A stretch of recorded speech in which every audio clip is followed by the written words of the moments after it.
తెలంగాణ కేసీఆర్ గారి నాయకత్వం, బాలకృష్ణ గారి నాయకత్వం గత 4 రోజుల కిందట ఏదైతే చెన్నూరు అసెంబ్లీ మాజీ శాసనసభ్యులు, ప్రభుత్వ విప్, మాజీ పార్లమెంట్ సభ్యులు మా ప్రియతమ నాయకులు డాక్టర్ బాలకృష్ణ గారిని మరి క్యాతన్పల్లి మున్సిపాలిటీ ఎన్నిక సందర్భంగా ఏదైతే ప్రస్తుతం ఉన్నటువంటి ప్రభుత్వం, ప్రస్తుతం ఉన్నటువంటి మంత్రి వివేక్ గారు ఏదైతే మరి అన్యాయంగా, అక్రమంగా, అనైతికంగా మరి బాలకృష్ణ గారిని రిమాండ్ చేయించి, అరెస్టు చేయించి మరి అనవసరంగా జైల్లో కటకటల మధ్య ఇరికించడం జరిగింది. అదంతా కూడా ప్రజాస్వామ్య వాదులు అందరూ కూడా గమనించడం జరిగింది.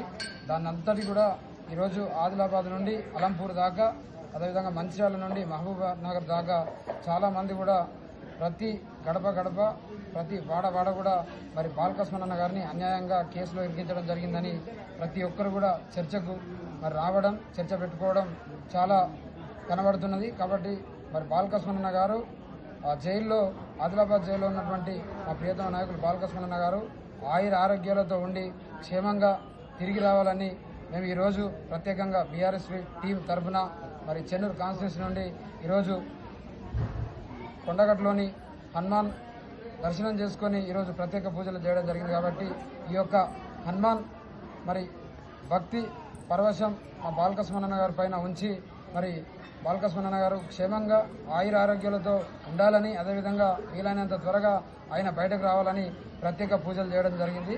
జై తెలంగాణ, జై కేసీఆర్, జై హో డాక్టర్ బాలకృష్ణ.